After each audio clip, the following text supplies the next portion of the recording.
prueba si Manuel Santiago está activando. ¿Ya tienes tu pantalla compartida? ¿Ya la estamos viendo? Está ahí tu link que dice que te estás conectando. Ok, esperemos un segundo. 2 segundos y ya hacemos la presentación oficial Más bien. y arrancamos con todo. Y también les damos espacio para que se vayan conectando porque teníamos 98 personas inscritas y solamente hay 22 conectados hasta ahora. Entonces yo me imagino que algunos están empezando a entrar. Dale. Denos 2 minuticos que Manuel Santiago está ajustando el tema de su presentación y empezamos. Y ya les doy oficialmente la bienvenida a todos y les cuento cómo es la dinámica.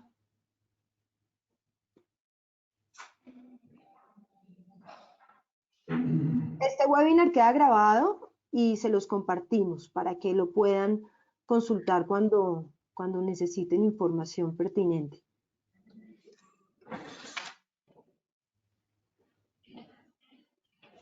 Denos ahí unos segundos, por favor.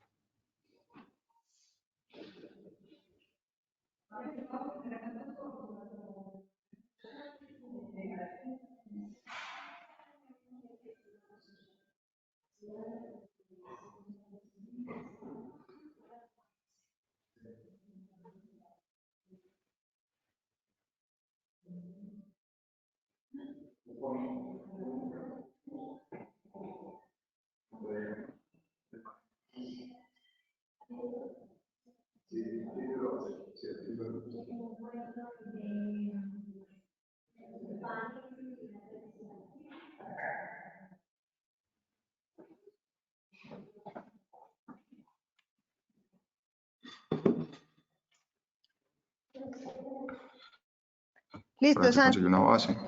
¿Preparados? Espérate. Vamos, esperé, dame 2 minutos que estaba organizando una base para que quede más chévere. ¿Y será que necesitamos tablero? No sé, lo que tú quieras, lo que tú quieras. Y tienes presentación ahí porque ahora solamente se está viendo tu pantalla en lo de GoToWebinar. No sé si quieres compartir algo ahí de la presentación.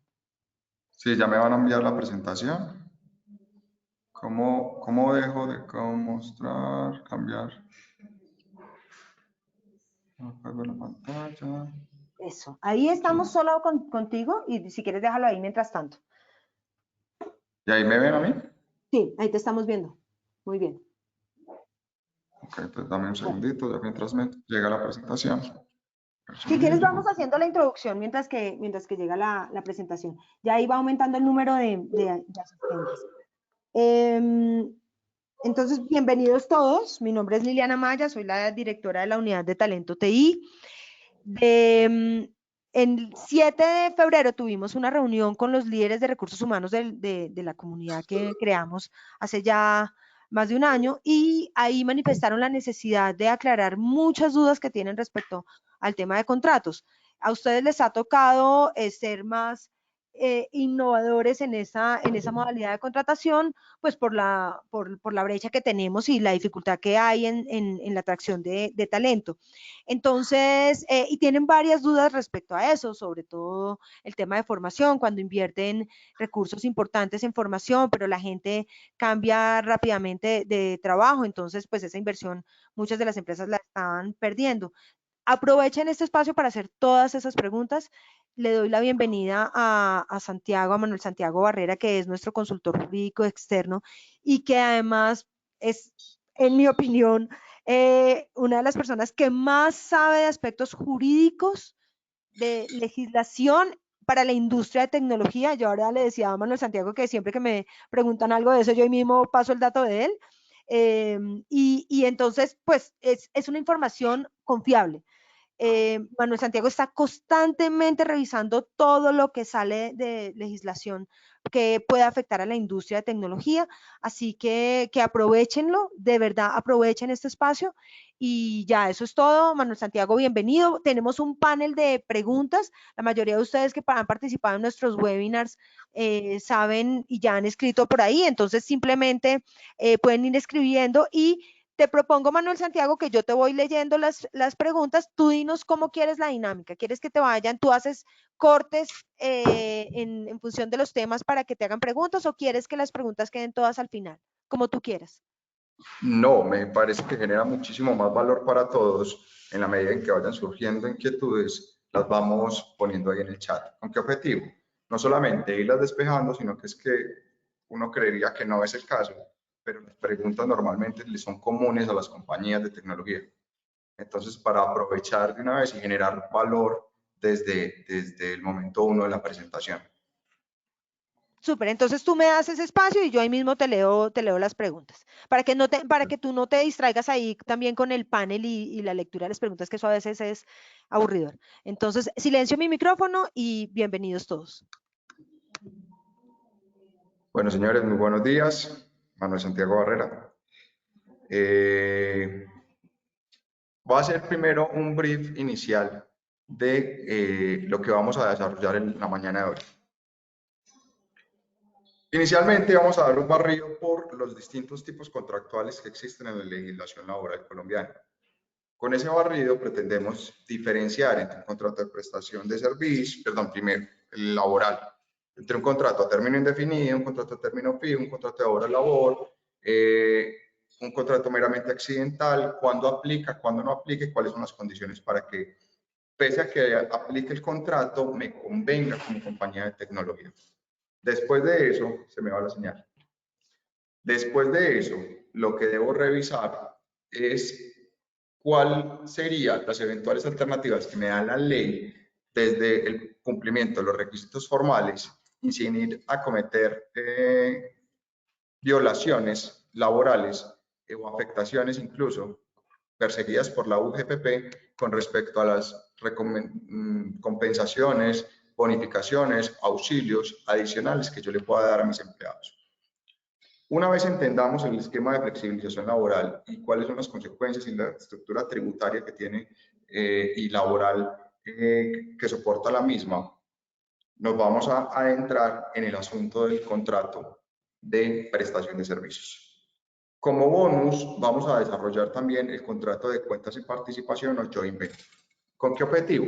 Con que también diferenciemos las distintas alternativas desde el punto de vista comercial que tendríamos nosotros como empresa de tecnología para poder tener como posible alternativas, sabores, consecuencias, estilos con los contratos comerciales que tendríamos a disposición. Por último, y esto es un bonus también súper interesante, es entender la ley de crecimiento económico, el asunto del primer empleo para personas menores de 28 años. Vamos a revisar cuáles son los requisitos, qué debo tener, qué debo hacer como compañía, qué debo garantizar como compañía, el trámite que debo adelantar ante el Ministerio de Trabajo, cómo lo debo hacer, cómo debo obtener la certificación correspondiente. Así las cosas, entonces, demos inicio. La presentación ya me va a cargar aquí un segundo y les voy a compartir pantalla. Sin embargo, es importante partir de una claridad inicial. La relación laboral en Colombia está establecida bajo el cumplimiento de un trípode. Trípode, relación laboral genera, más bien existe cuando se configura la prestación personal del servicio, una subordinación y un salario. Tengo que tener clarísimo que una vez se configuren esos tres elementos, es ahí cuando nace la obligación de reconocer una relación laboral. Y cuando reconozco una relación laboral, automáticamente me nace la obligación de liquidar y pagar prestaciones sociales. Simplemente a título de recordación, porque sé que tengo un panel absolutamente calificado, que en su mayoría son directores del área de recursos humanos o de talento humano. Las prestaciones sociales, a saber, son cesantías, intereses de las cesantías, prima, la discusión de las vacaciones, si son o no son vacaciones, pero que se liquidan dentro de las prestaciones sociales. Prestaciones sociales que tiene derecho todo trabajador desde el día 1 en que se vincula a la compañía y que se liquidan de manera proporcional, de manera posterior a su vinculación. Así las cosas entonces. Nuestro Código Sustantivo del Trabajo inicia con el contrato a término fijo. ¿Por qué inicia con el contrato a término fijo? Porque es este contrato el que por su naturaleza genera algunas obligaciones importantes desde el punto de vista de la existencia. Obligación importante número 1, el contrato a término fijo siempre, y óigase bien, siempre debe estar suscrito en documento físico. No puede ser verbal. Que, dicho sea de paso, sabemos que en el contrato a término indefinido aplica el tema de la posibilidad de que se firme de manera, de que se suscriba de manera verbal con el solo consentimiento de las partes. Perdón, un segundo acá.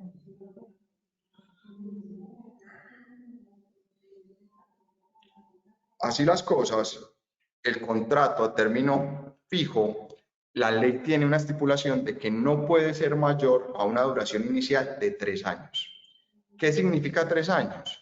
Es decir, yo puedo contratar a alguien por intermedio de un contrato a término fijo con una duración inferior a 3 años, hasta ahí estamos claros, o máximo, con una duración máxima de 3 años. Si yo firmo un contrato a término fijo con una duración mayor a 3 años, la ley automáticamente me entiende que es a 3 años. Entonces, ¿qué también hay que tener claro en los contratos de términos fijos? El tema de sus prórrogas. ¿Cómo así que de sus prórrogas? Sí, los contratos a términos fijos tienen la posibilidad de prorrogarse hasta 3 veces por el término inicial del contrato. Hasta 3 veces. Mucho cuidado, señores. 3. La vigencia del contrato, no me llega la presentación. No me llega, la vigencia del contrato inicial, digamos, pueden ser ejemplo, 6 meses. Vigencia 1. Vigencia 2. La primera prórroga, que sería 6 meses adicionales, ya llevo 1 año. La segunda prórroga, que serían otros 6 meses adicionales, ya llevo 18 meses. Y la última prórroga sería 24 meses. Si en esos 24 meses, yo dejo que se prorrogue otra vez, o de nuevo, más bien automáticamente el contrato, para esa renovación del mes 24, la ley me dice, mire, señor empleador, pese a que usted tiene con su empleado suscrito un documento que dice que se renovará por periodo de 6 meses, como esta es la tercera prórroga, a partir de este momento se prorrogará por el término de 12 meses. Esta ficción legal lo que permite es darle una visión de garantía al empleado. ¿Cómo de garantía? Porque le dice, sí, señor, mire, usted tiene un contrato de término fijo, pero está claro que su empleador está satisfecho con las labores que usted está prestando. Pese a que hubo un término fijo inicial, se ha venido prorrogando de manera automática el contrato. Y ve la ley como saludable que le potencialice las garantías al señor trabajador. En un segundo.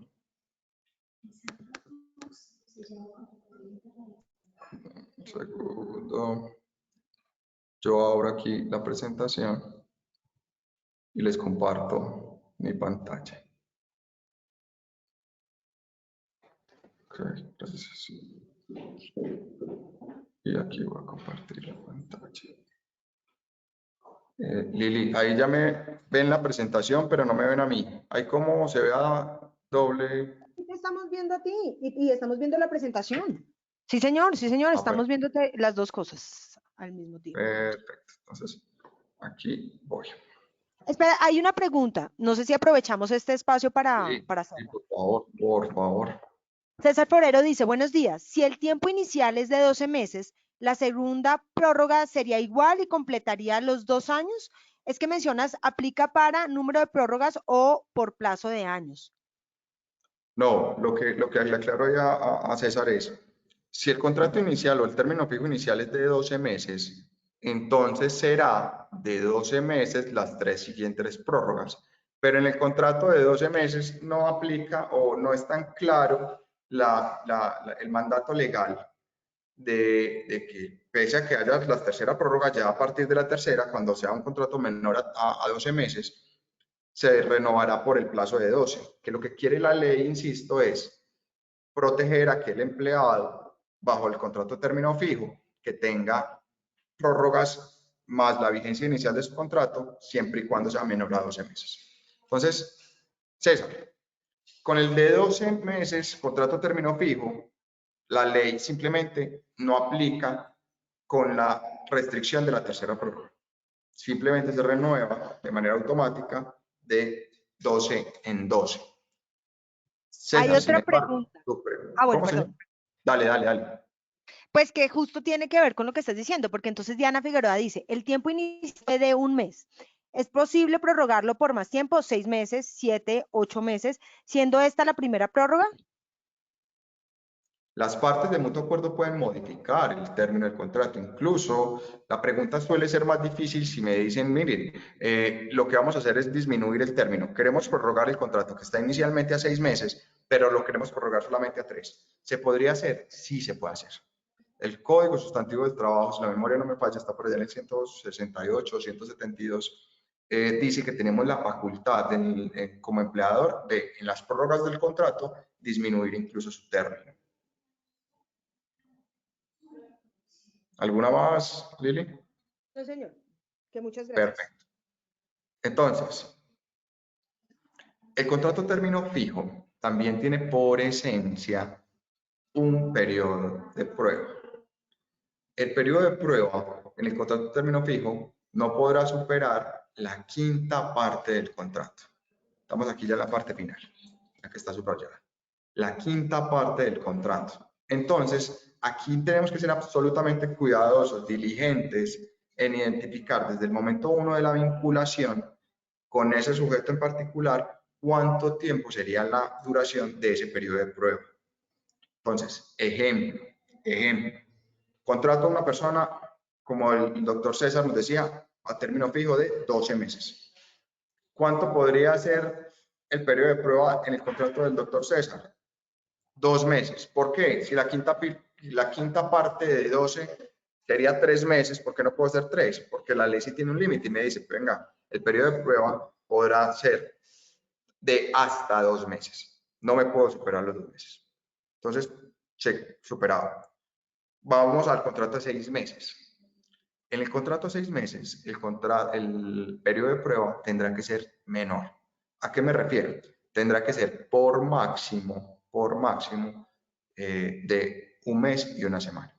¿Por qué? Porque tendremos que dividir los 6 meses en máximo la quinta parte y volver eso en días. No puede las partes incluso estipular en contrario. Debe en todo momento establecerse estos parámetros para ser respetados y reconocidos frente al empleado. Señores, tengan muy presentes y marcadas estas fechas, por supuesto, en todos sus cronogramas, para poder que obtengan claro la fecha límite en la cual pueden tomar la terminación, la declaración de terminación del contrato dentro del periodo de prueba, sin que se les vaya a superar. ¿Qué más es importante mencionar del periodo de prueba en el contrato de término fijo? Por supuesto, ¿hay lugar al pago de indemnización? La norma es clara y es no. Como estoy dentro de ese periodo en el que el empleado y el empleador incluso se conocen y miran si con las personas cuentan con las habilidades, con las actitudes, aptitudes para desempeñar el cargo, la ley entonces le da ese periodo para que se adecúen. Y si no existe una adecuada adaptación al modelo de trabajo, entonces le da la ley de que se termine el contrato sin lugar o sin que exista lugar al pago de indemnización alguna. Contrato término fijo.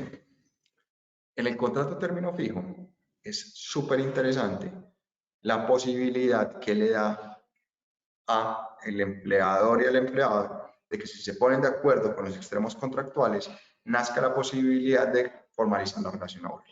No nos exige formalismo alguno, no nos exige que tenemos que tener un documento firmado, cosas parecidas. Sin embargo, eso para nuestras empresas de tecnología es un absoluto harakiri. ¿A qué me refiero con el tema del harakiri? En que si yo como empresa de tecnología, que tengo claro que mi core es la operación de todos los modelos en los cuales yo tengo beneficios económicos a través de la explotación de conocimiento, entonces es en ese momento en el cual yo tengo que ser absolutamente cuidadoso de ese conocimiento y mi core de negocio. ¿Qué pasa en los contratos a términos indefinidos de carácter verbal? La ley suple el silencio de las partes.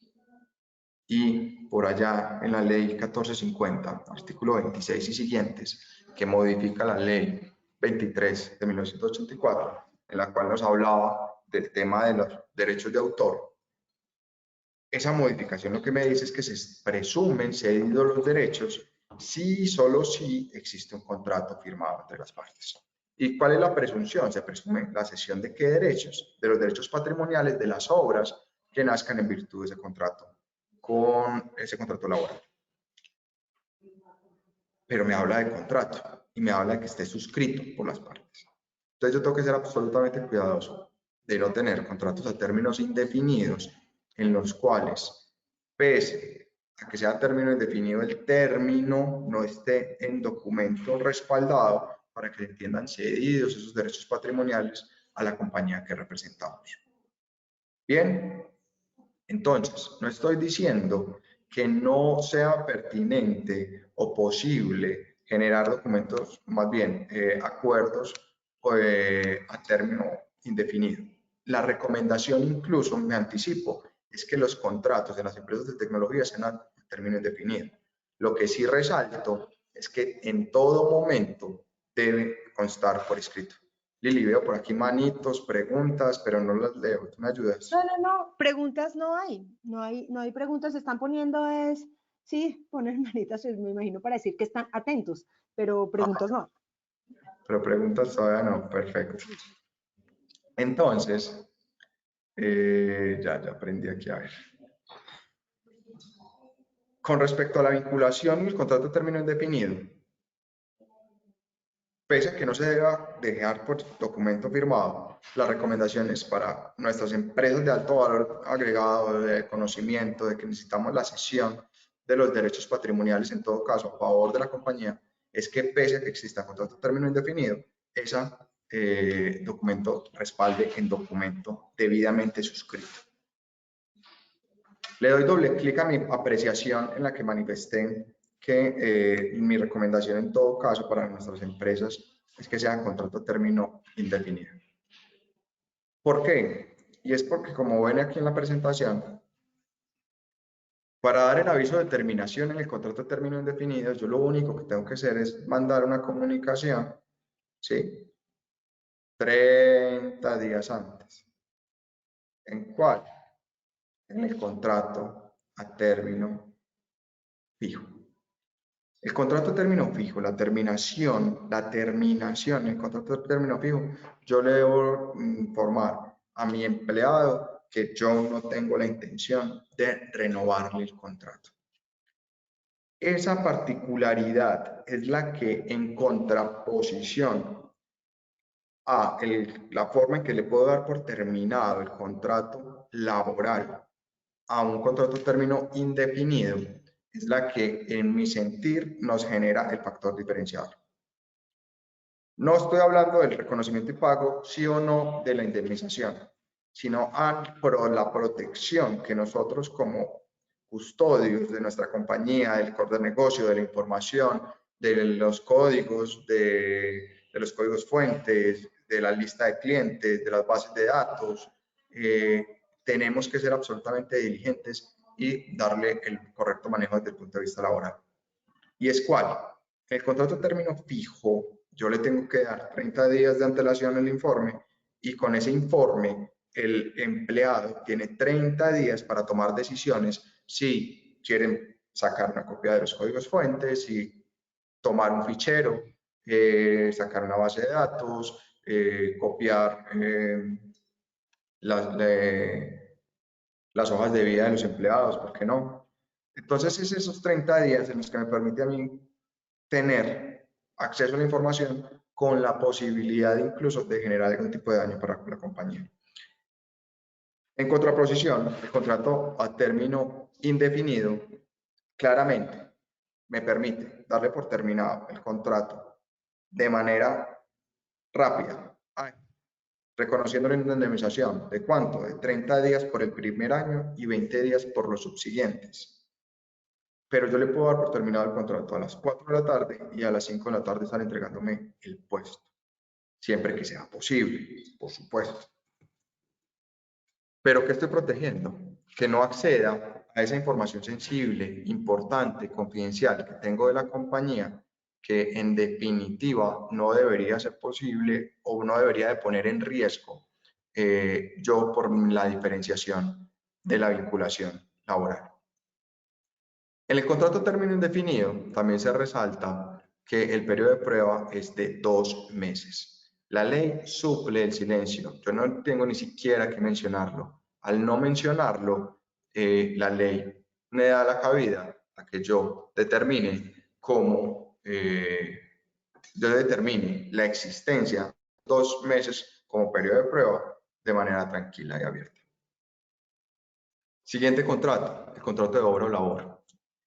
En el contrato de obra o labor, desafortunadamente, y oigan el calificativo que estoy utilizando, desafortunadamente, ha sido usado por nuestra industria sin una evaluación juiciosa de su alcance.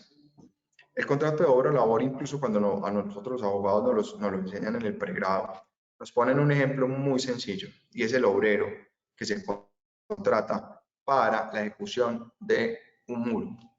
Sabemos dónde inicia el muro, sabemos dónde finaliza el muro. En cambio, en tecnología, ustedes y yo sabemos que un software es un producto en constante evolución. Entonces, el tema de inicio y finalización no es tan sencillo de establecer. Cuando inicia un proceso de implementación y capacitación de un software en una empresa contratante, sabemos cuándo inicia, pero pese a que tengamos un cronograma, digamos que va a durar por máximo 3 meses, sabemos que existen muchísimas variables externas que podrían ponernos en aprietos de cara al cumplimiento de esas obligaciones o no. ¿Sí? Lili, Sí, señor. ¿preguntas? Sí hay. Hay tres preguntas, entonces voy a empezar con Paola Torne, que pregunta, buen día, tengo una duda. ¿El contrato a término definido puede ser por medio tiempo? No podemos llamarle, no le podemos cambiar el nombre. O sea, tenemos que ser absolutamente cuidadosos con el tema de la tipicidad. Es contrato término indefinido y contrato término fijo. Entonces, llamémoslo como debemos llamarlo. Entonces, recapitulo la pregunta. ¿El contrato a término fijo podría ser de medio tiempo? La respuesta es sí. No podemos perder de vista que el Código Sustantivo del Trabajo es una ley de mínimos. Me dice, mire, por lo menos usted me tiene que contratar bajo estas condiciones.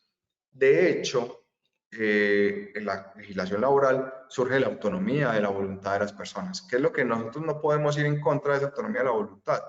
No podemos ir en contra de los derechos adquiridos y con respecto a los derechos no discutibles. Entonces, en el contrato de término fijo, yo podría decir sí, por 6 meses y si es medio tiempo. Claro que lo puedo hacer. ¿Qué es lo que tengo que tener muy presente? El tema del salario mínimo. Y es que pese a que trabaje medio tiempo, en ningún momento la estipulación de contraprestación salarial vaya a ser menor al costo del 50% de salario mínimo y debería de reconocer, si estamos hablando de menos de 2 salarios mínimos de contraprestación, por supuesto el auxilio de transporte, que va, dicho sea de paso, completo. Porque pese a que sea medio turno, no quiere decir, o medio tiempo, no quiere decir que va a haber media desplazamiento. Lili, siguiente. Siguiente, Diana Figueroa pregunta, ¿por qué tengo que avisar con 30 días en un contrato indefinido? ¿En qué momento surgió esto? Si voy a dar indemnización, normalmente le aviso el mismo día de la terminación. No. Lo que yo aclaré era el contrato término fijo. Mírenlo, acá está.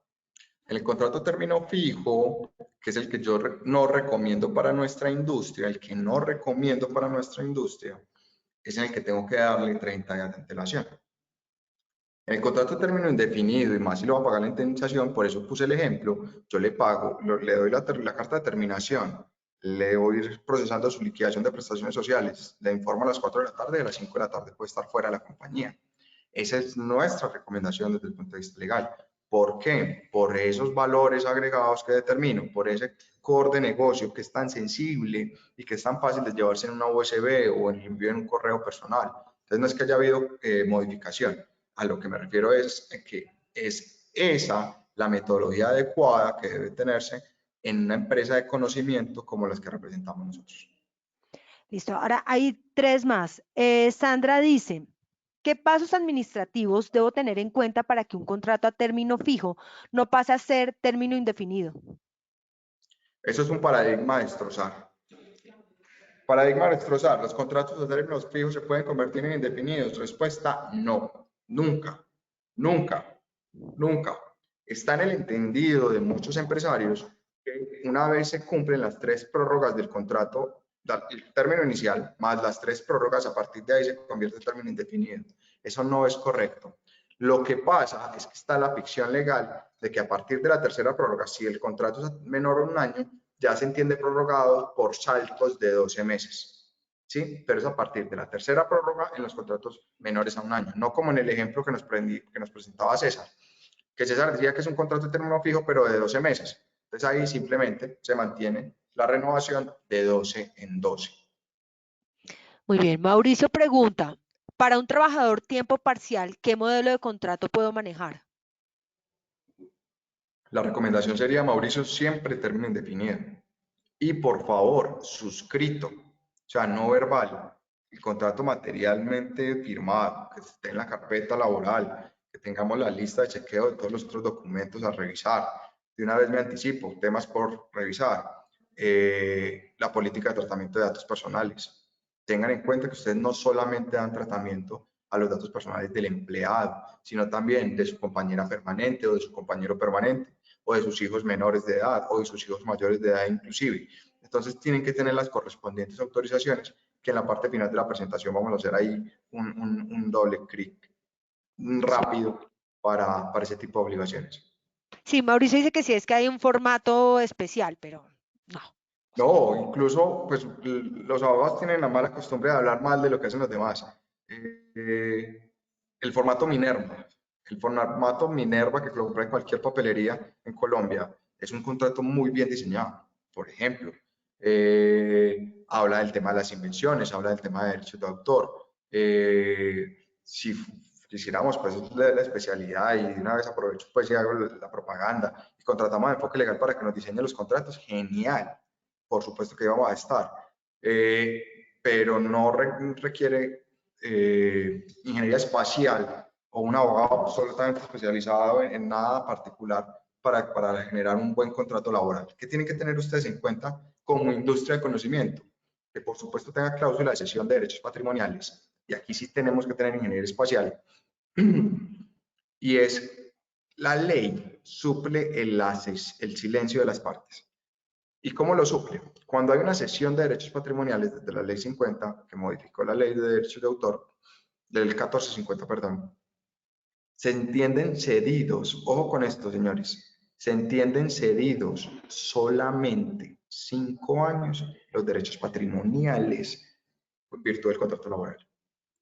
Entonces uno podría, y ojo que puede pasar, después de 5 años, tocarle la puerta a su empleador y decirle, empleador, ¿usted se acuerda de ese software que hicimos por allá hace como 6, 7 años, el cual usted hoy está vendiendo como loco? Vengo por la participación que me corresponde a mí de ese software. Y el empleador le va a decir, ¿cómo que participación? ¿Qué vienes? O sea, usted tiene firmado un contrato, mírelo aquí, este formato Minerva. Usted tiene cedido los derechos patrimoniales. Y el empleado le puede contestar, sí, señor, usted tiene absoluta razón. Esa sesión se entiende por 5 años, los cuales se vencieron hace 6 meses, un año, y yo vengo es por los frutos civiles a partir de ese tiempo de vigencia en el cual ya yo soy titular de los derechos patrimoniales a pedir mi participación. ¿Puede pasar? Sí, señores. Por eso es que en la contratación laboral en las empresas de tecnología requiere cierto nivel de sofisticación desde el punto de vista del acompañamiento legal para poder tener esas minucias absolutamente claras y poder documentarlas de manera eficiente. Me anticipo a la pregunta. ¿Cuánto tiempo se pueden ceder los derechos patrimoniales? Hasta 80 años y otro tanto, porque la ley dice que se puede prorrogar hasta por el doble. Entonces, lo que pasa es que no he visto un software que dure 80 años, pero se podría dejar el documento absolutamente fuerte para que tenga ese tipo de vigencia y protección frente a la empresa que ustedes representan. Siguiente, Bueno, Lili. hay más preguntas. Laura González dice, ¿cómo determinar el periodo de prueba en el contrato por obra labor si no se tiene claro hasta cuándo se va a ejecutar la labor? Muy bien, es una muy buena pregunta porque le aplica que es indeterminado. Al ser indeterminado, adivinen qué pasa. La ley no suple silencio y al no suplir el silencio, el periodo de prueba se vuelve complejo de establecer. En el contrato de obra o labor y más en nuestras soluciones tecnológicas, ejemplo, vaya haga un desarrollo a la medida, establezcalo. No, mire, es que ya el área de requisitos ya estableció que usted va a tener un desarrollo que se va a demorar, no en tiempo, sino en su vinculación, se estima en 5 meses. ¿Cuánto sería el periodo de prueba? Máximo una quinta parte de esos 5, pero la estimación puede estar equivocada. ¿Sí? Entonces, ¿cuál es la recomendación? En los contratos de obra o labor, si quieren correr el riesgo de usarlos, porque insisto, la recomendación es que no pase. Las empresas de tecnología no tenemos como tener un inicio y un final absolutamente determinado, establecerlo de manera contractual. ¿Cuánto es la recomendación? La ley nunca va a permitir que en un contrato de obra o labor el periodo de prueba tenga vigencia por máximo de 15 días. Entonces, la recomendación es que se pacte así de manera expresa entre las partes. Dale, Hay Lili. hay una pregunta que creo que ya la resolviste, pero igual la voy a hacer. Paola pregunta, ¿en el contrato de término indefinido se puede contratar por medio tiempo? Habías dicho que sí. Sí. Luego Lady Viviana dice, si tenemos un contrato por obra labor y la obra ya terminó, pero el empleado continuó en otro proyecto, ¿cuál es la recomendación respecto al contrato que debemos hacer para la continuidad del contrato? Súper buena la pregunta. Debes hacer una modificación contractual por medio de un otro sí en el cual modifiques el contrato de obra labor a un contrato de término indefinido. Muy bien. Juan David Urrea pregunta, ¿cómo se puede regular las relaciones con freelancers, sobre todo para no asumir obligaciones laborales y proteger propiedad intelectual? Esa es la fase 2 de la presentación, en la que vamos a entender cuál es la diferencia entre un contrato laboral y un contrato de prestación de servicios. Entonces, esa la guardo para la siguiente fase. Listo. Sandra Aguapacho dice, repito mi pregunta y la planteo de otra manera. Si ya terminaron las 3 prórrogas del contrato a término fijo, ¿debo avisar un mes antes sobre la terminación y después vuelvo a firmar un contrato nuevo por el término que requiero? ¿Cómo se maneja administrativamente? La recomendación es que se modifique inmediatamente a término indefinido. O sea, que no tengas esa contingencia. Doctora Sandra, incluso la invito a que haga la evaluación. O sea, usted seguramente, si utiliza el contrato término fijo, usted tiene presupuestadas las indemnizaciones dentro de sus proyectos. Es más costoso. Usted puede presupuestar los 30 días iniciales más los 20 subsiguientes y vas a ver que es mucho más eficiente desde el punto de vista del core de negocio. Si digamos ya existen las 3 prórrogas, y ojo que me parece importantísima esta aclaración, si ya existieron las 3 prórrogas, yo le doy por terminado el contrato. ¿Cuánto tiempo tiene que salir la empleada o el empleado para que efectivamente se entienda terminada la relación laboral? 60 días. Y 60 días un empleado como los que necesitamos nosotros, como la dificultad que es uno conseguirlos, dos mantenerlos, tres capacitarlos en la calle, me parece un absoluto despropósito. Sin embargo, digamos que ustedes son los que definen qué riesgos corren. Con este personaje en la calle 60 días. ¿Por qué 60 días? Entonces vendrá la pregunta, ¿por qué 60 días? Es fácil, o sea, mientras sale, ustedes informan la salida del empleado solamente hasta el mes siguiente en el pago de seguridad social y él tiene que estar un mes por fuera del pago de la seguridad social. Entonces eso mal contado nos da entre 45 y 60 días. Soluciones alternativas y creativas que la gente cree que funcionan. No, es que yo lo desvinculo de mi compañía, lo vinculo a una empresa temporal por 6 meses y a los 6 meses regresa. Bienvenidos a la realidad, señores. Artículo 53 de la Constitución Política. La realidad prima sobre las formalidades legales. Entonces, ese tipo de operaciones oscuras, fraudulentas, como diría un colega, una leguleyada, no funciona. No funciona, porque le estamos dando la herramienta a nuestro empleado para que de manera posterior venga y nos haga la reclamación desde el punto de vista laboral y el juez en efectiva y en justicia venga y nos imponga las sanciones correspondientes. De recomendación, no hacer ese tipo de cosas. Sandra, ¿qué haría yo? Yo le haría una renovación de contrato, modificándole el término de fijo a indefinido. Y simplemente cuando se acabe cuando no tenga proyecto que asignarle, reviso si la puedo reubicar y de lo contrario, entonces simplemente haría la terminación del contrato y reconocería y pagaría la indemnización correspondiente. Lili, ¿tenemos más? Sí, señor. Nickmakers pregunta, ¿ese contrato de obra-labor es totalmente diferente del contrato de prestación de servicios? Absolutamente diferente. En el contrato de obra-labor, incluso la forma sencilla de explicarlo es, vamos a pintar la oficina. Entonces la oficina, enfoque legal, tiene 120 metros cuadrados, entonces necesito que le hagan una pintura general y los retoques. Entonces, ¿qué se hace? Se contrata a una persona con la seguridad social y demás para que tenga la certificación de manejo de alturas, que pueda pintar bien los techos y entre otros, y le hago un contrato laboral para que tenga toda la protección del sistema de seguridad social. Ese contrato laboral tiene por objeto pintar la oficina, enfoque legal, que tiene tantas áreas, tantos metros y a tanta altura. Cuando él cumpla con esa obligación, se le termina el contrato. Cuando él cumpla con esa obligación. Es una vaina material, determinada y determinable. Es distinto en las soluciones tecnológicas. ¿Cuándo se acaba una consultoría? Cuando el cliente le dé por terminar la consultoría. Sí, pero el cliente muchas veces me dice, no, venga, es que mándeme este recurso para esta otra compañía, que es que yo soy un grupo empresarial. ¿Qué pasó con el contrato inicialmente firmado? Se desnaturalizó. Y aquí viene lo interesante. ¿Qué pasa cuando un contrato laboral se desnaturaliza? Se convierte automáticamente en un contrato término indefinido. Pero ¿cuál es posible que se desnaturalice? Los contratos de obra o labor. Solo esos. Sin embargo, el juez laboral tiene unas facultades adicionales que le dio el legislador. ¿Y cuáles son esas facultades adicionales? Es poder sancionar de manera ultra o extrapetita. ¿Qué es eso? Que pese a que el abogado sea un lento y pidió mal las pretensiones en la demanda laboral, el juez podrá, ojo la palabra que estoy diciendo, podrá sancionar al empleador en la sentencia correspondiente de manera más agresiva aún. Entonces, si para él es más beneficioso una sanción en la cual a usted como empleador le reconozcan una obra o labor más grande, ejemplo, nos contrata el grupo ISA para darle una consultoría en tecnología. Resulta que después de un año, y nosotros contratamos por obra o labor a Manuel Santiago Barrera, y le dijimos que iba a ser consultor en ISA.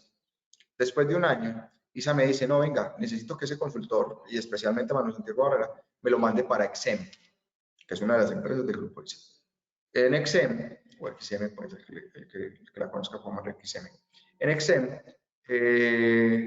yo sigo haciendo mi labor de consultor. Y van 1 o 2 años. De manera inusual llegan y me terminan el contrato. Me dicen, contrato, su labor ha sido terminada. Entonces yo voy ante un juez. Yo digo, señor juez, mi contrato decía que yo estaba contratado para trabajar en ISAGE.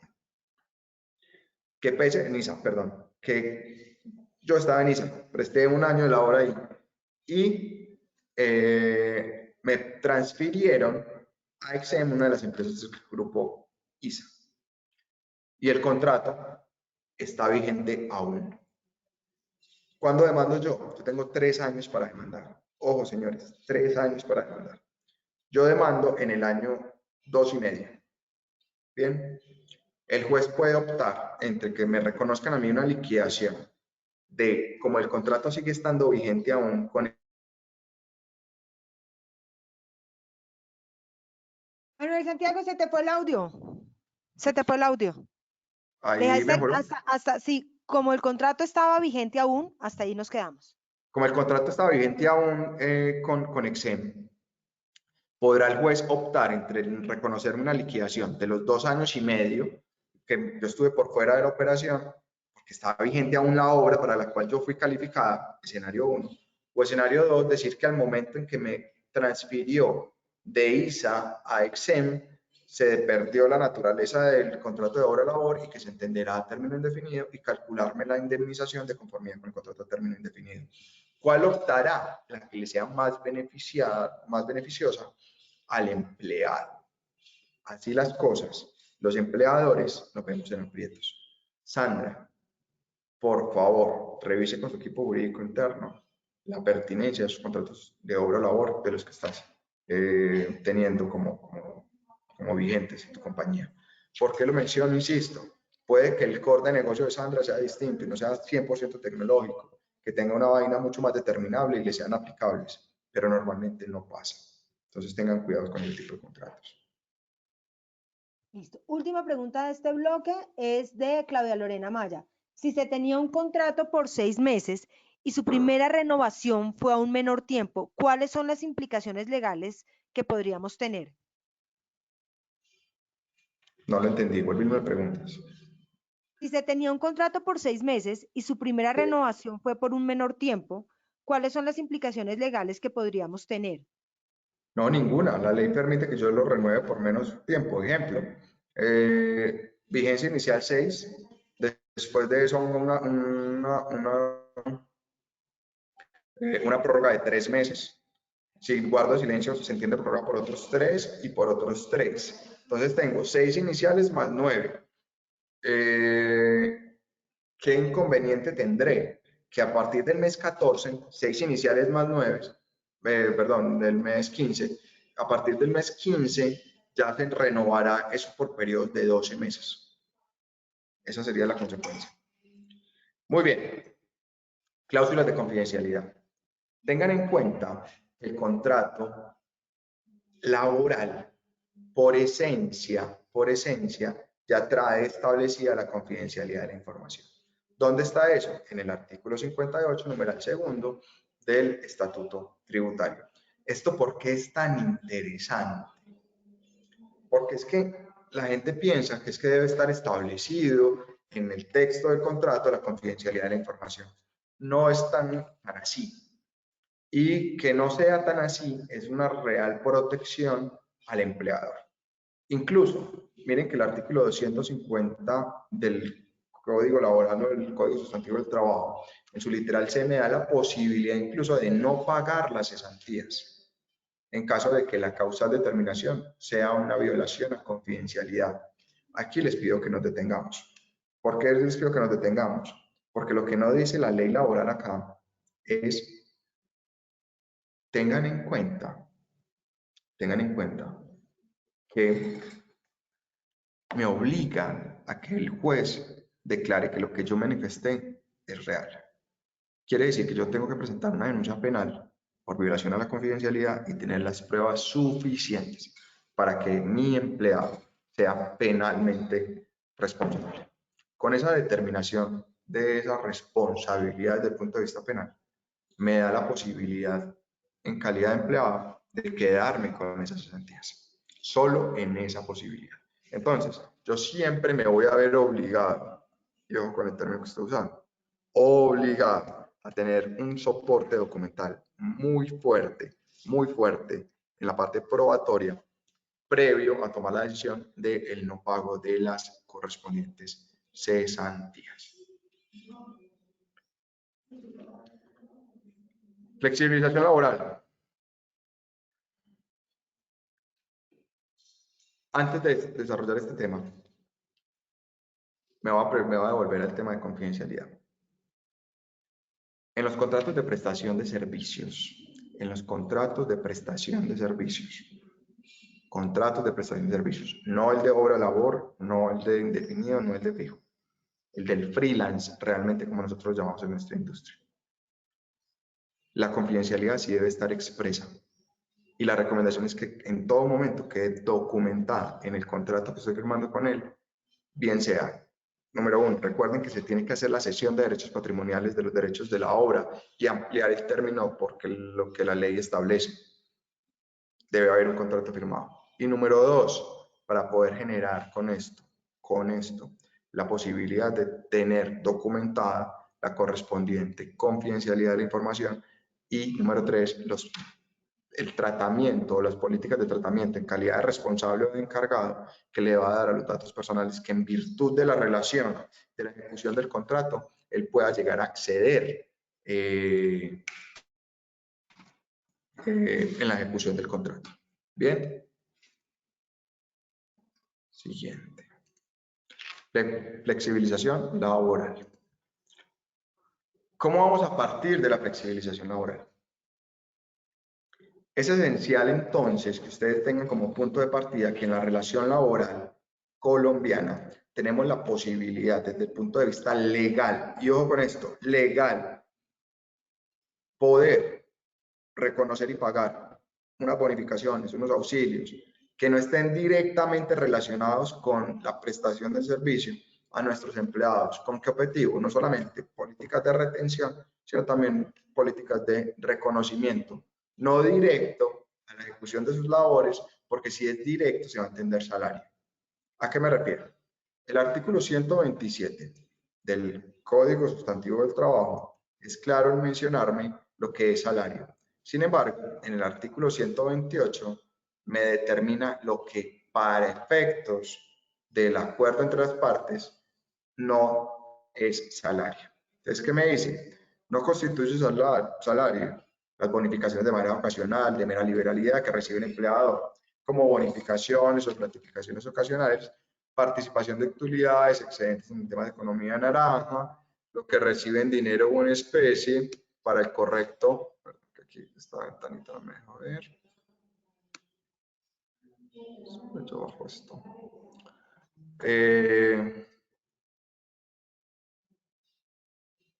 el dinero en especie no para su beneficio ni para enriquecer su patrimonio, sino para desempeñar a cabalidad sus funciones, como gastos de representación, medios de transporte, elementos de trabajo y otros semejantes. El artículo 128 lo que me está diciendo es, no son comisiones, no son horas extras, no son compensaciones por sobreesfuerzos, son bonos de mera liberalidad, son gratificaciones ocasionales, participaciones en utilidades o incluso beneficios que no incrementen el patrimonio de mi empleado. Y me da unos ejemplos: gastos de representación, medios de transporte, elementos de trabajo y otros semejantes. Esto es claro para muchas empresas. Sin embargo, el complique empieza a partir de este punto seguido, donde me habla de que estos beneficios o auxilios habituales u ocasionales, acordados convencional o contractualmente otorgados en forma extralegal por el empleador, cuando las partes hayan dispuesto expresamente que no constituyen salario en dinero o en especie, tales como alimentación, habitación, vestuario, primas extralegales, vacaciones y servicios o de Navidad. Aquí, ¿cómo se hace la magia? La ley establece que si son bonos de mera liberalidad, que no son periódicos, puede haber acuerdo expreso entre las partes y no constituirse salario. Pero si son continuos, se ha entendido en el arco laboral que se vuelven salarios. Paradigma a destrozar nuevamente. No se vuelve salario si existe acuerdo expreso entre las partes. Y esa es la parte final del artículo 128, la que me da la posibilidad de que si yo tengo un acuerdo expreso, firmado, documentado, aquí lo tengo, puede hacerle frente a dos grandes enemigos empresariales. El primero de ellos, la UGPP. Si yo tengo un acuerdo en el cual yo documento y en el que yo soporto, que es que ese ingreso que yo tengo establecido no es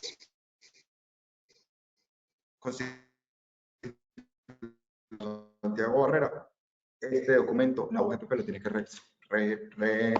lo tiene que respetar y le tiene que dar cumplimiento. ¿Dónde está eso? Acuerdo 1035 de 2015. En el acuerdo 1035 de 2015, hagan de cuenta que es la Biblia de la UGPP en la cual se establece cuáles son las reglas del juego, nosotros como empleadores y las reglas del juego de ellos. Por aquí me salió un tema en rojito. Tuviste ahí en algún momento un poco de interferencia, pero se te entendió lo que dijiste. Perfecto. Entonces, el acuerdo 1035 es la Biblia de la UGPP. Y en el acuerdo 1035 se establece entonces que esas reglas de juego que estén ahí establecidas, siempre y cuando se respeten, son efectivas frente a el reconocimiento y pago de las prestaciones sociales y el pago de seguridad social correspondiente. Entonces, recordemos, Manuel Santiago Barrera con Enfoque Legal tiene un acuerdo en el cual dice que un bono no será constitutivo de salario. Hasta ahí vamos bien. Si yo lo tengo firmado, el acuerdo se cumple. En la presentación, ya sabemos de dónde viene. Artículo 128 del Código Sustantivo del Trabajo. Ya regreso a esta. Sin embargo, para efectos de seguridad social, ojo con esto, para efectos de seguridad social, sí tengo unos límites. Ejemplo, yo me gano 10 millones de pesos y me van a reconocer en enfoque legal un bono no constitutivo de salario por 3 millones de pesos. Ese bono de 3 millones de pesos no supera el 40% de mi ingreso base de cotización. Como consecuencia, ese bono, pese a que no sea salarial, tampoco será base para el pago de seguridad social. Escenario 2. Me van a pagar un bono con mi mismo ingreso base de cotización de 10 millones y ese bono ya es de 8 millones de pesos. ¿Sí? Ese bono de 8 millones de pesos me da un ingreso total de 18. ¿Qué es lo que me dice este artículo 30 de la ley 1393? Me dice, mire, por lo menos sobre el 60% del ingreso, ese empleado debe estar reconociendo y pagando seguridad social. Sí, ese empleado, por el 60%. Entonces yo aquí cogí mi calculadora del teléfono y simplemente cogí 18, lo multipliqué por el 60% y me dice que mi ingreso base de cotización deberá ser en todo momento por lo menos 10.800.000 pesos. Y uno dice, ¿cómo así? Entonces 800.000 pesos hacen la diferencia para que sea deducible el gasto, para que la UGPP no venga por mí y para que no sea, para que esos 8 millones incluso no sean salario para Manuel Santiago Barrera. La respuesta es sí, pero ese sí viene condicionado. Sí, solo sí tengo un acuerdo expreso de conformidad con el artículo 128, que esos 8 millones de pesos, periódicos o no periódicos, o de una sola vez que se los vaya a dar, no constituyen salario. Como consecuencia, al no constituir salario, no son base para el pago de prestaciones sociales. Y tampoco serán base la parte que no supere el 40% de seguridad social. En este caso, de los 3 millones, no es base, no toca nada de seguridad social. En el caso de los 18, como sí es base, pagará 800.000 pesos. Lili, ¿preguntas hasta ahí? Sí, señor. Tickmakers dice, ¿ese caso del cumplimiento del artículo 128 aplica para contratos de prestación de servicios también? Estoy hablando solamente de vinculación laboral. Y también aquí de una vez me anticipo. Yo los quiero motivar a que sea la vinculación laboral. ¿Por qué? Por todas estas ventajas que ustedes están escuchando. O sea, los contratos de prestación de servicios es donde realmente no hay uno de los elementos y se llama subordinación. Ya lo vamos a ver de manera gráfica. Si hay subordinación, si yo tengo una subordinación frente a mis freelance, si yo tengo una subordinación frente a mis asesores, frente a mis consultores externos, que no son tan externos, sino que vienen a la oficina de 8 a 5, es en ese momento, carajo, en donde se desnaturaliza el contrato de prestación de servicios, que es de carácter civil o comercial, y se me vuelve una relación laboral. Y al volverse una relación laboral genera prestaciones sociales, pago de seguridad social y el reproche del empleado, que era un contratista, que se me puede volver un empleado. Muy bien. Siguiente. Viviana Garcés pregunta, si Si existe un acuerdo firmado, ¿se puede generar el pago mensual? ¿Qué concepto se debe manejar para que no constituya salario? Aquí la misma ley me da la posibilidad, me devuelvo a los artículos. Miren que el artículo 128 me dice, mire, ¿cómo lo quiere llamar? Y entonces me dice, mire, lo puede llamar beneficio o auxilio. Y le da varios nombres. Le puede decir, el auxilio se puede llamar de alimentación, puede ser de habitación, puede ser de vestuario, puede ser una prima extralegal, puede ser un auxilio de vacaciones, puede ser un auxilio o una prima de servicios o de Navidad. ¿Cuál es mi recomendación? En virtud, o más bien, sí, en virtud del principio de legalidad, que siempre utilicen esos conceptos que están en el artículo 128. Ok, perfecto. Milena Barreto pregunta, ¿el pago flexibilizado debe ser en especie? Ejemplo, Sodexo. Y esa es la última Oh, pregunta del bloque. excelente pregunta. Y qué pena si está Sodexo aquí en el panel porque me lo va a tirar en el negocio. No hay necesidad de que esos bonos se hagan por unos canales distintos. La ley sabe que eso es un acuerdo de salarización o de flexibilización, que es la forma más sofisticada de llamarlo. Y ese acuerdo permite incluso que yo como empleador directamente gire a la cuenta de mi empleado. ¿Qué es lo que tengo que cumplir? Este procedimiento y tener todo debidamente documentado, que es lo que a veces, muchas veces nos cuesta. Después de que tengan una adecuada consultoría de una compañía de abogados que les estructure todo este modelo, ustedes no tienen por qué tener que pagar la intermediación del 3 o del 5 o del 10 incluso por un intermedio de una tarjeta de pago. Perfecto, no hay nada, no hay más preguntas. Muy bien. Regreso. Con estos límites claros que pese a que exista flexibilización, incluso si supera el 60% del ingreso total, modifique el IBC. El IBC se modifica solo en el mes en que se supere ese 60%. Si no se supera en todos los meses, no hay lugar al reconocimiento de modificación alguna. Entonces, antes de irme a flexibilización, me regreso a este. La ley 50 de 1990 nos trajo muchas modificaciones y desde el punto de vista laboral tenemos que tener en cuenta temas interesantes tales como se ha venido tratando de persuadir a los empleados con el objetivo de que, más bien a los empresarios, de que vinculen a la gente vía contrato laboral. Ejemplo de eso, miren, la reducción del valor dominical y festivo, la reducción de los montos de indemnización de los contratos de justa causa, el aumento de las cuotas de aprendices, el pacto de salario integral, la ley 393 que fue la que acabamos de ver con el tema del 60-40. Entonces, el tema del teletrabajo, también ubicado en concordancia con la ley 1429 1429 que todos conocemos. Entonces, miremos cómo, y hoy con la ley de crecimiento económico que tenemos el asunto del beneficio de contratar personas cuyo primer empleo sea la vinculación que ustedes ostentan y que tengan menos de 28 años. Entonces, son todas esas alternativas que me está dando la ley cada día con el objetivo de hacerme más interesante la vinculación laboral.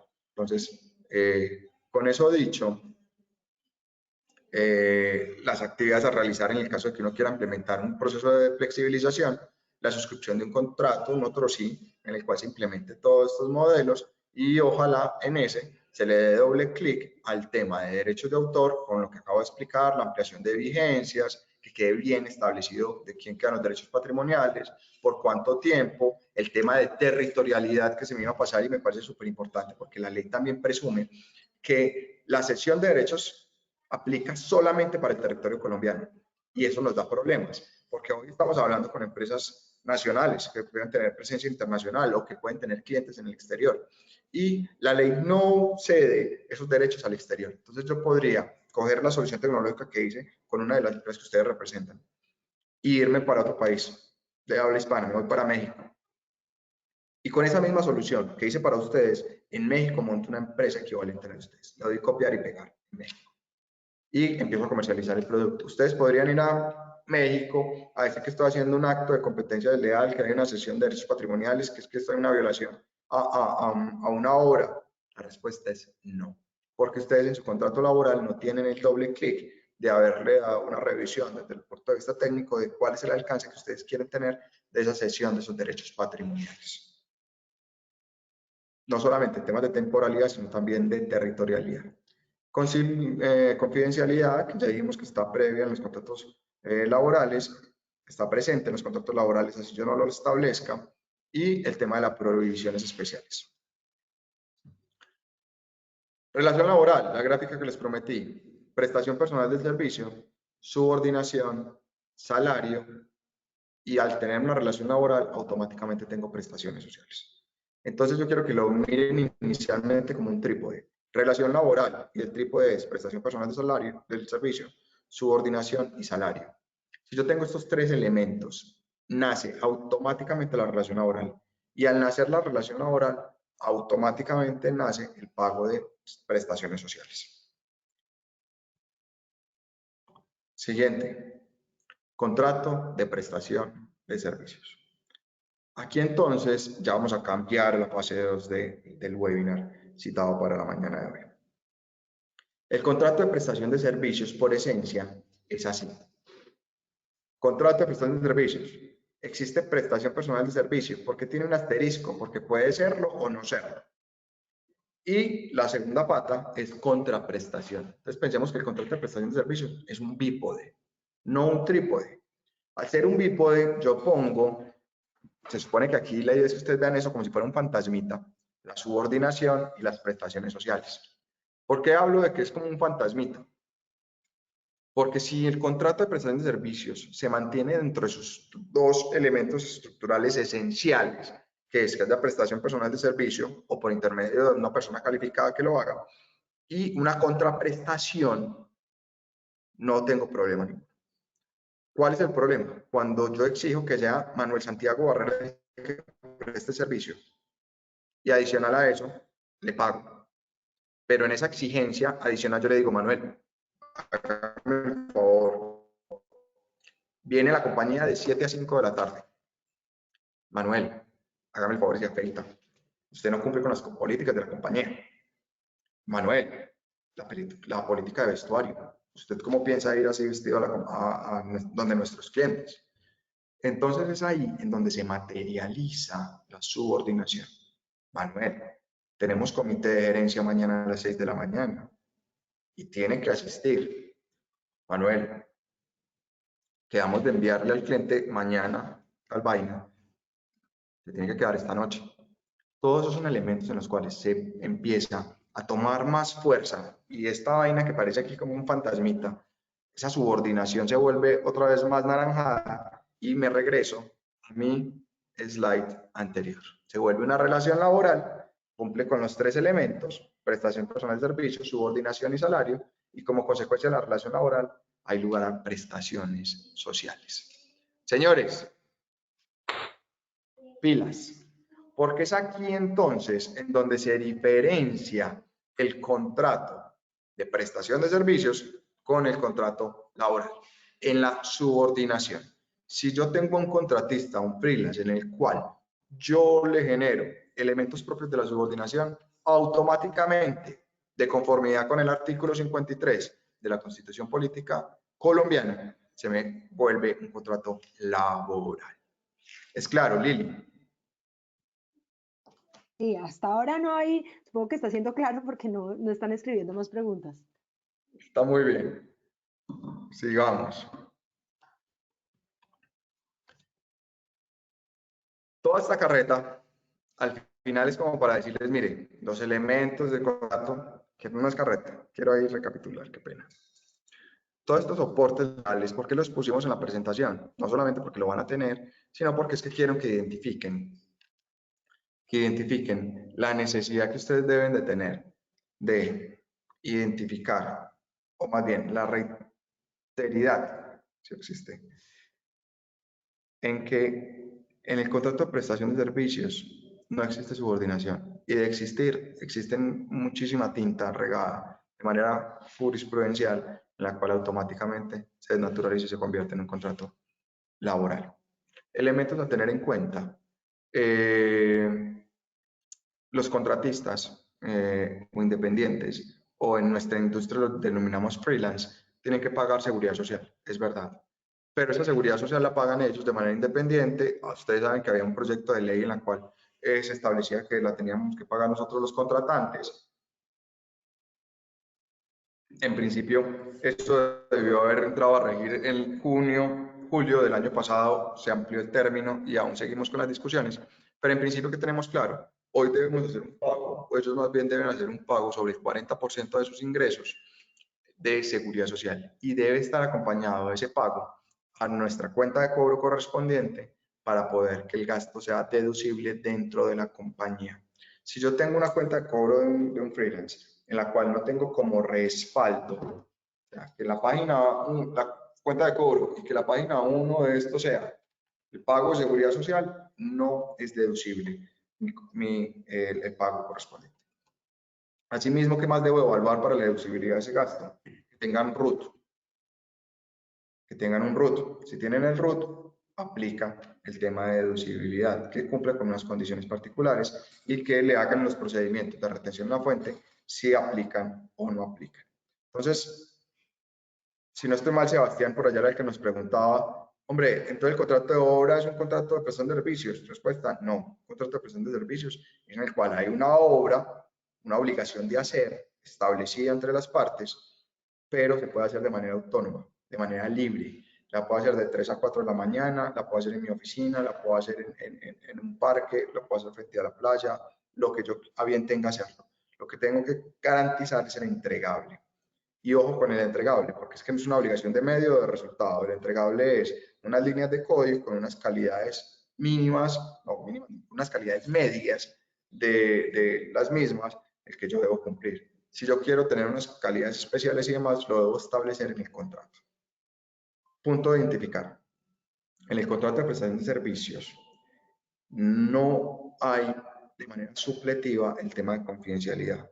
Lo debo poner. No hay de manera supletiva el tema de protección de datos personales. Lo debo poner. No hay de manera supletiva la cesión de derechos patrimoniales como en el contrato laboral por el tema de territorialidad, un término mayor o un alcance mayor. Si lo quiero tener de esa manera, le tengo que dar doble clic en la cláusula de derechos de autor. Si no lo hago y el contrato no tiene nada establecido, se irá por la regla general de la modificación de la ley 1450 del artículo 26 y siguientes. Vamos que estas son las retenciones, contrato de cuentas de participación. Espérate, antes de que arranques ese, porque hay varias preguntas. Entonces, varias, son muchas.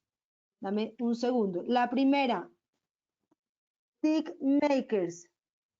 Pero si en ese contrato de prestación de servicios hay unas tareas específicas a desarrollar y en unos tiempos de entrega, ¿eso es subordinación? No, salvo que exijan que esos contratistas presten el servicio en tus instalaciones. Ok, siguiente. Alejandra Burgos dice, ¿hay inconveniente en que nosotros como contratantes hagamos el pago de la seguridad social de esos independientes con la planilla y que con la planilla Y, que es la de prestadores de servicios con contratos superiores a un mes? Ningún inconveniente. Con eso garantizas el pago y tienes uno de los elementos más adicionales que garanticen la deducibilidad del costo.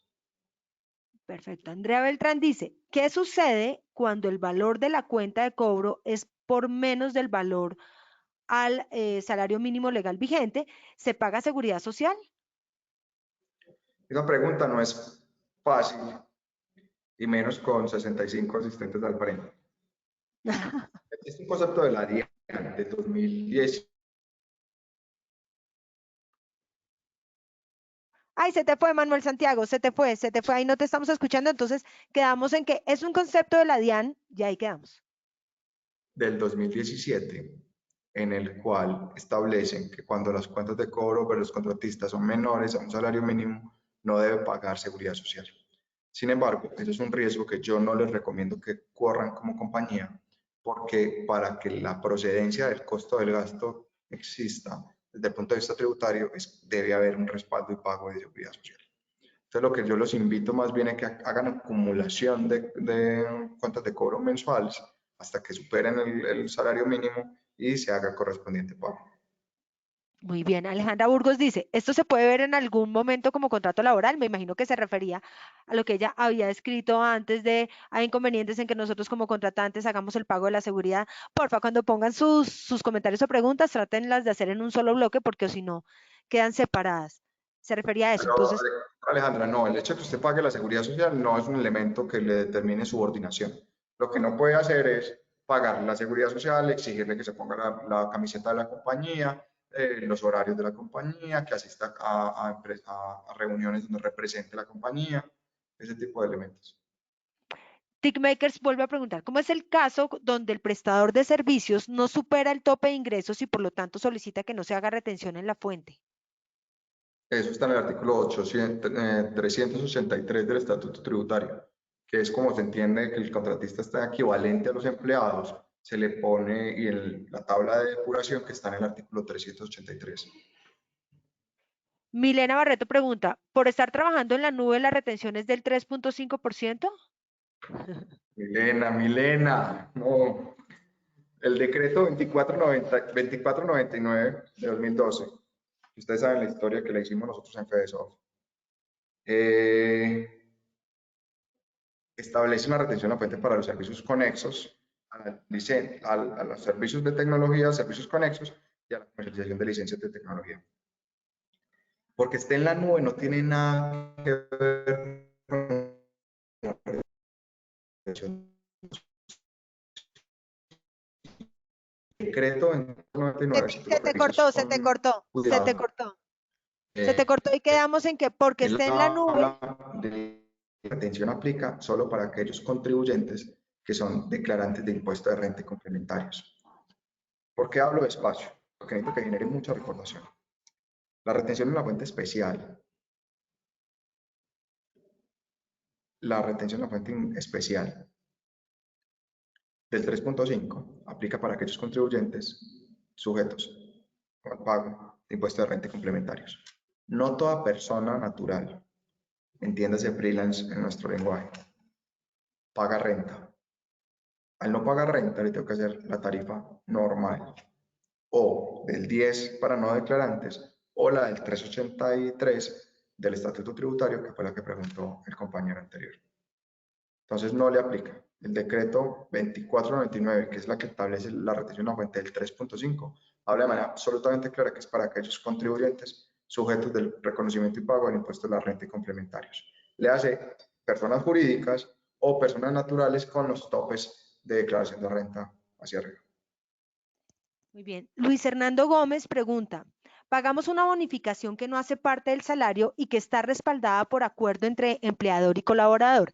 La pregunta es, en dicho acuerdo no tenemos expresado que el pago de esta bonificación corresponde a los mencionados en el artículo 128 del CST, estamos pagando la bonificación por el cumplimiento de una meta. Esta meta debe estar directamente relacionada con el desarrollo de las funciones del colaborador para que sea válido este pago y no presente ninguna inconsistencia.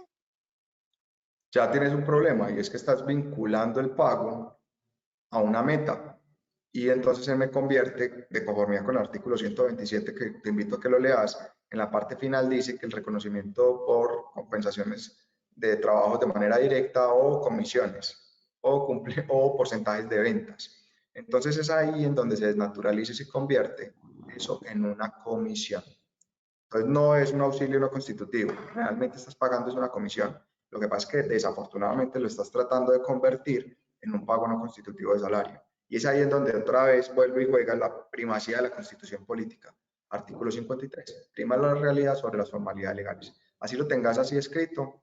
Si viene un juez, lo va a tumbar. Con respecto a la UGPP, que no es el juez de la República y no va a venir a decir que si es su salario o no es salario. El acuerdo yo le daría una modificación para que cumpla con el artículo 128. Muy bien. Laura González, respecto a la pregunta que había hecho Milena, pregunta, ¿a qué se refiere asistencia técnica del exterior? Milena no preguntó eso.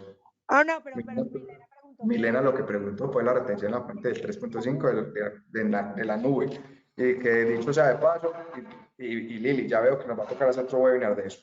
Y si no, los invito a que revisen un video que yo tengo colgado en YouTube en el canal Es Enfoque Legal SAS y miren computación en la nube para que vean diferenciación.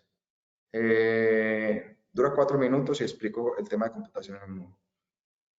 Con respecto a la pregunta De de Laura, cómo fue que me hizo. de Laura, ¿a qué se refiere asistencia técnica del exterior? Asistencia técnica del exterior es otra cosa. Esto está establecido en el artículo 408 del Estatuto Tributario, donde establece una retención especial del 20%.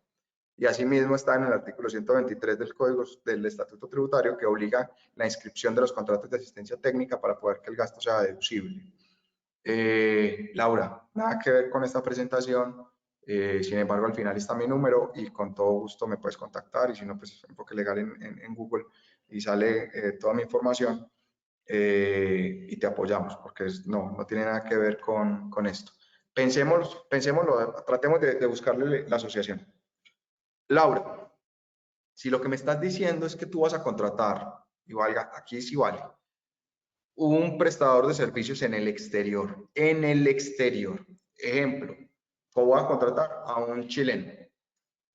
Ese chileno es un duro en desarrollo .NET,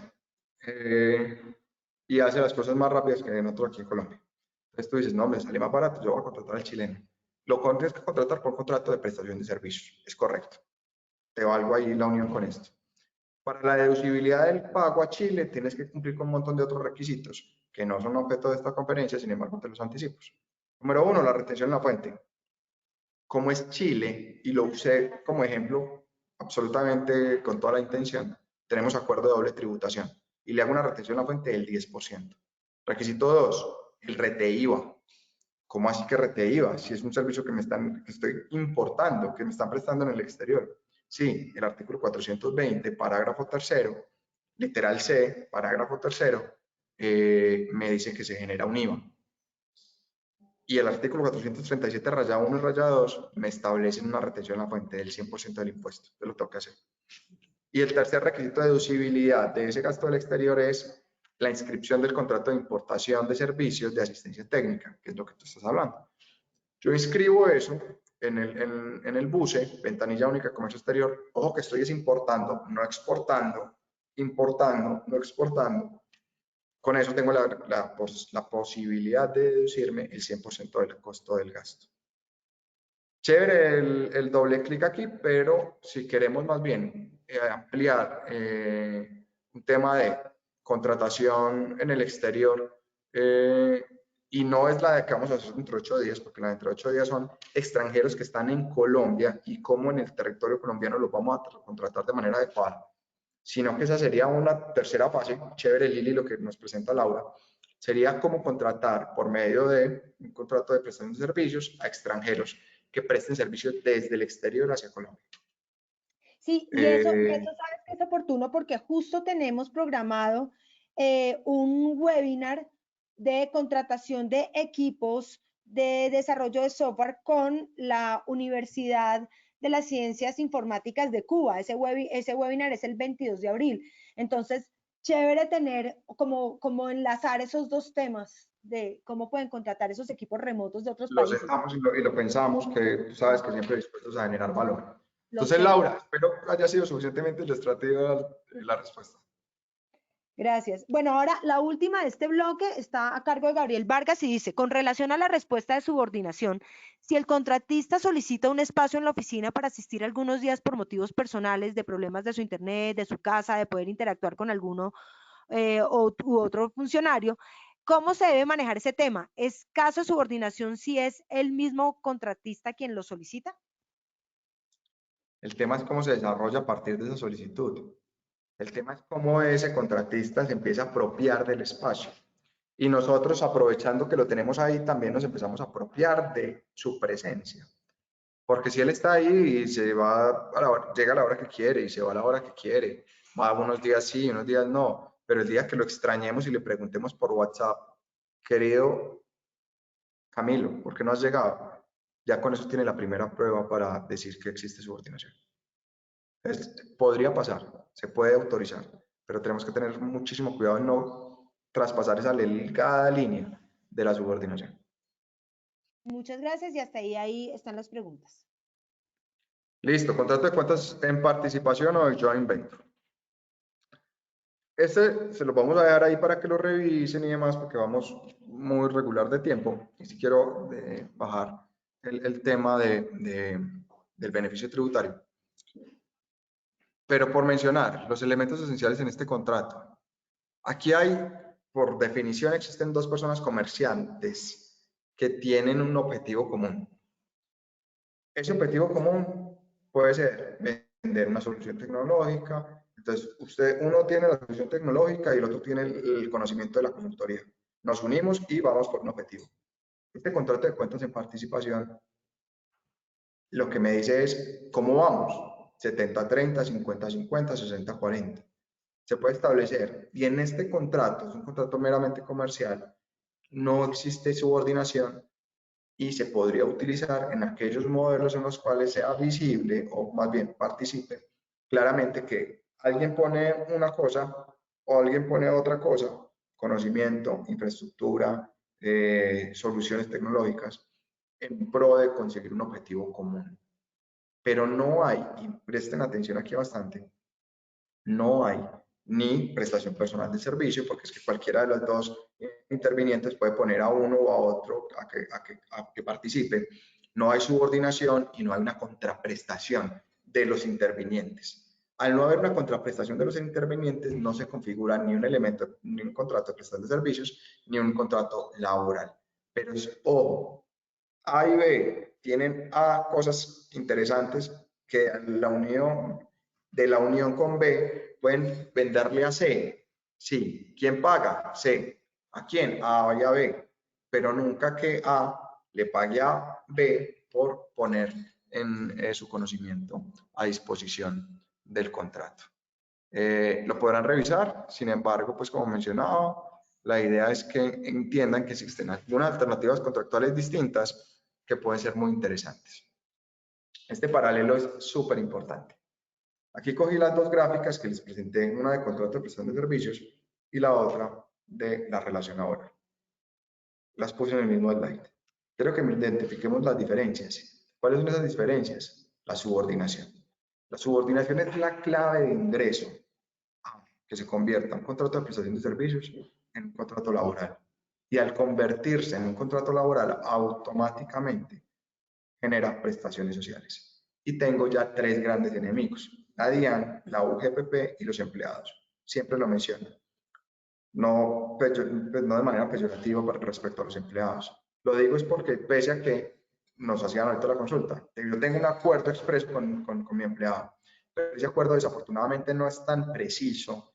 El empleado puede salir a decirnos que yo sentía que eso era una remuneración, una comisión. A mí me daban 5 millones de pesos por cada vez que cerraba un cliente. Entonces eso es una comisión, principio de realidad, artículo 53 de la Constitución Política. Entonces es en ese momento en que tenemos que ser absolutamente cuidadosos de que no se configure, incluso en un contrato de prestación de servicios, elementos tales como que permitan convertirse en una relación laboral. Por último, señores, descuento del primer empleo. Ley 2010 de 2019, artículo 88. ¿Qué es esto, señores? Es la posibilidad del descuento tributario del primer empleo para personas menores de 28 años. Entonces, esta es la reglamentación que me trae la ley. ¿Qué me dice? Los contribuyentes que estén obligados a presentar declaración de renta y complementarios. Y ahí me detengo. Recuerden que yo les he enseñado que el tema de los abogados, que es lo que hacemos distinto con respecto a las personas de a pie en la lectura de las normas, que leemos bajo una metodología que se denomina hermenéutica jurídica. Y esa hermenéutica jurídica muchas veces tiene mucho más sentido y se logra aprender mejor si yo leo hasta las comas. Y a partir de ahí digiero lo anteriormente leído. Entonces, los contribuyentes que estén obligados a presentar declaración de renta y complementarios. Pregunta técnica. ¿Cuáles son esos contribuyentes? Entonces, los contribuyentes son los que establece el artículo 4 del Estatuto Tributario. Empresas jurídicas, por supuesto que sí. Incluso entidades sin ánimo de lucro. ¿Pero por qué parte? Por la parte que tienen los ingresos que pagan el 20%.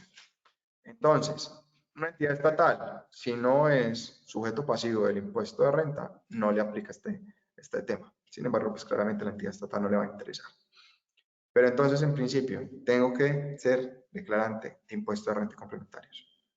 Yo puedo, yo con la pregunta, ¿puedo ser una persona natural que tenga empleados y no declarar renta? La respuesta es sí. Entonces no me aplica el beneficio. Entonces, primero, tengo que ser sujeto de declaración de renta y complementarios. Es decir, en mi RUT, decir que soy responsable del impuesto de renta. Tienen derecho a deducir el 120% de los pagos que realice por concepto de salarios. ¿Qué nos quedó faltando ahí? Prestaciones sociales. Nos está hablando solamente de salarios. Nos está hablando del factor salarial. No nos está hablando del factor prestacional. Entonces, la ley, hasta este momento, como está restablecida, me habla simplemente de poder deducirme, y una vez, es un slide que está más adelante, un 20% adicional de mi carga salarial. En relación con los empleados que sean menores de 28 años, siempre y cuando se trate del primer empleo de la persona. Hasta ahí vamos claros. Menos de 28 años, primer empleo, tienen derecho a deducirse el 120%. Señores, estamos hablando del contrato de prestación de servicios y el contrato laboral. Nuevamente, más beneficios en los contratos laborales. No desnaturalicemos relaciones laborales en contratos de prestación de servicios. No vale la pena ni desde el punto de vista del riesgo, ni desde el punto de vista de tributario. La deducción máxima por cada empleado no podrá exceder de 115 VTs, equivalente en 2020 a 4.094.805 pesos. ¿Qué significa esto? Que la persona menor a 28 años no debe ganar más de 4.095.000 pesos. Si gana en exceso, no me procederá el descuento o la deducción más bien tributaria. Y procederá en el año grabable en que el empleado sea contratado por el contribuyente. Es decir, debe proceder a partir del 2020. Para efectos de acceder a la deducción de que trata este artículo, debe tratarse como nuevos empleos y el empleado deberá ser contratado con posterioridad a la vigencia de la ley. ¿Cuándo es la vigencia de la ley? 27 de diciembre de 2019. Las contrataciones que yo hice a partir del 27 de diciembre de 2019 de personas menores de 28 años, tengo la posibilidad de deducirme el 120% del gasto del concepto de salarios, no todo el factor salarial, ya que no puedo hablar del factor de prestaciones sociales. Y este último es el requisito más importante de lo que hemos visto a continuación. El Ministerio del Trabajo expedirá al contribuyente un certificado en el que se acredite de que se trata de un primer empleo de la persona menor de 28 años. ¿Quién? El Ministerio del Trabajo. Si uno dice, ¿cómo así? Entonces hay que ir a tocarle la puerta al Ministerio del Trabajo para que me entregue el certificado. La respuesta es sí. ¿Por qué? Miren aquí lo dice después, está resaltado en negrilla, como requisito para poder acceder a la deducción de que trata este artículo. El Ministerio, les anticipo, ya lo hemos contactado, no tiene todavía establecido el procedimiento y no piensa hacerlo hasta el año entrante. ¿Por qué o cómo lo justifica más bien? Él justifica de que este beneficio tributario o este descuento de esta deducción tributaria será aplicable por el periodo fiscal 2020, periodo fiscal el cual se declara el año entrante. Él dice que tiene hasta la declaración de renta del año 2020 que se presenta en el 2021 para tener la expedición o el sistema que permita la expedición de estos certificados. Esperemos que pase, porque es que la ley, si me devuelvo, dice que es como requisito para poder acceder a la deducción de este artículo. Entonces esperemos cómo nos documentan este requisito para poder hacerlo. Aquí simplemente lo quise esquematizar de una manera a título de checklist para que ustedes lo entiendan. Entonces, nuevamente, el trabajador menor de 28 años aplica a partir del 27 de enero, tengo que tener la certificación expedida por el Ministerio del Trabajo o su equivalente, porque también el Ministerio del Trabajo puede delegar esa facultad. La deducción será del 120, perdón, si no excede 4.094.000 pesos. Señores, ¿cuánto es realmente el beneficio? ¿La deducción es del 100 o del 120 o es un 20% adicional? La respuesta final es un 20% adicional, porque conformidad con el artículo 108, raya 5, ya estaba establecido, no más bien, con el artículo 108, ya estaba establecido en el artículo 108 la posibilidad de descontarse el 100% de ese factor salarial, más el 100% del factor prestacional. Aquí, ¿qué es lo que me están diciendo? Del factor salarial, un 20% adicional para quien acceda a darle empleos nuevos a personas que sean por primera vez vinculados, un 20% adicional del descuento. Doctora Lili, preguntas adicionales. No, señor, no hay más preguntas. Santi, no, yo creo que ahí ya quedó solucionado todo. Santiago, mil y mil gracias por tu tiempo, tu disposición, tus conocimientos. Llamado pues para los que todavía no se han registrado en el webinar que tenemos la próxima semana, el 19, que también es con Santiago, sobre contratación de migrantes.